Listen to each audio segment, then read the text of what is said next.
بسم اللہ الرحمن الرحیم۔ السلام علیکم ورحمۃ اللہ وبرکاتہ۔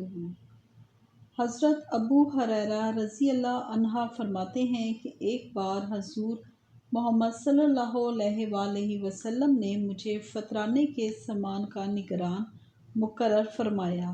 ایک رات میں اپنی ڈیوٹی پر موجود تھا، کیا دیکھا ایک بوڑھا آیا اور اس نے فطرانے کے سامان میں سے کچھ گندم چوری کی اور فرار ہونے لگا۔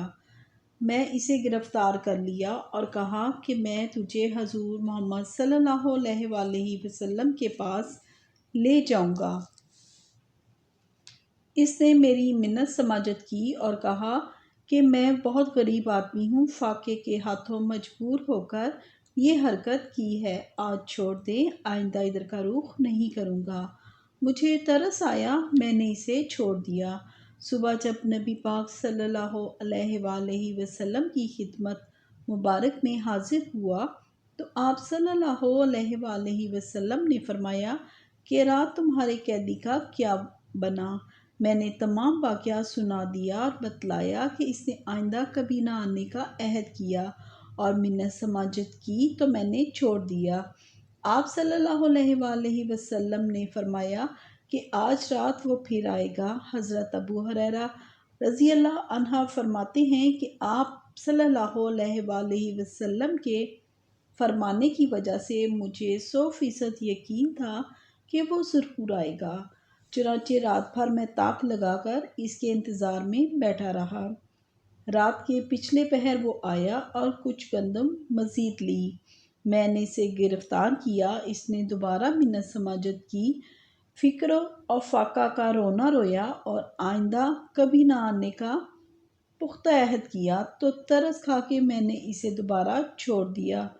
صبح جب بارگاہ نبوی میں حاضری ہوئی تو آپ صلی اللہ علیہ وآلہ وسلم نے پھر سوال فرمایا کہ رات تمہارے قیدی پر کیا بیتی؟ میں نے پھر پوری صورتحال آپ صلی اللہ علیہ وآلہ وسلم کے خدمت اقدس میں عرض کر دی۔ آپ صلی اللہ علیہ وآلہ وسلم نے فرمایا وہ جھوٹ بولتا ہے، آج رات وہ پھر آئے گا۔ حضرت ابو ہریرہ رضی اللہ عنہ فرماتے ہیں تیسری رات بھی میں اس کی طاق اور انتظار میں بیٹھا رہا۔ آپ صلی اللہ علیہ وآلہ وسلم کے فرمان مقدس کی وجہ سے مجھے اس کی آمد کا پختہ یقین تھا۔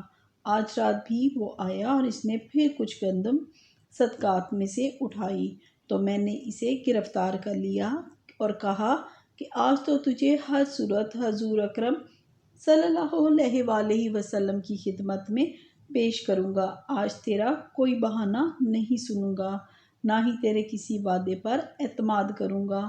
اس نے کہا کہ آج تم مجھے چھوڑ دو تو میں تمہیں چند ایسے کلمات سکھا سکتا ہوں جو زندگی بھر تمہیں فائدہ دیں گے۔ میں نے کہا وہ کیا ہیں؟ تو اس نے کہا رات کو سوتے وقت آیت الکرسی پڑھ لیا کرو تو اللہ تعالیٰ تم پر نگہبان اور محافظ فرشتے مقرر فرما دیں گے اور رات بھر شیطان تمہارے پاس نہ آ سکے گا۔ یہ سن کر میں نے اسے چھوڑ دیا۔ صبح جب مجلس نبوی میں حاضری ہوئی تو آپ صلی اللہ علیہ وآلہ وسلم نے پھر پوچھا کہ رات کو تمہارے قیدی کا کیا بنا؟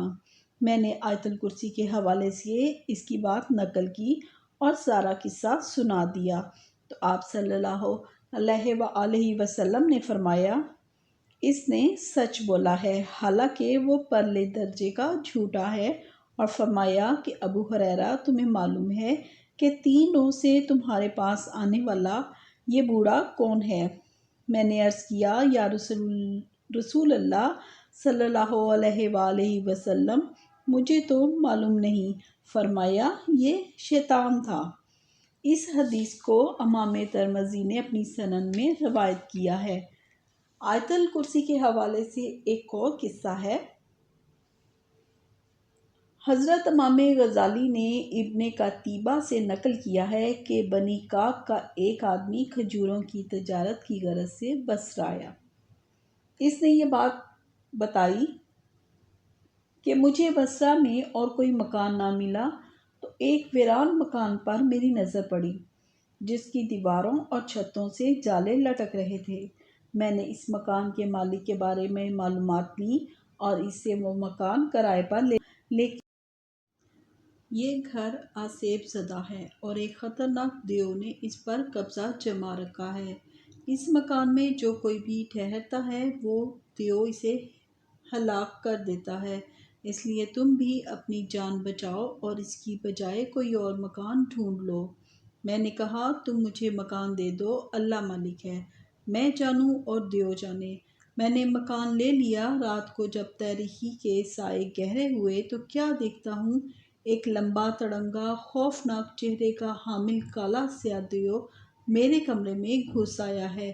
اس کا وجود سر سے پاؤں تک سیاہ تھا اور آنکھیں شعلے برسا رہی تھیں۔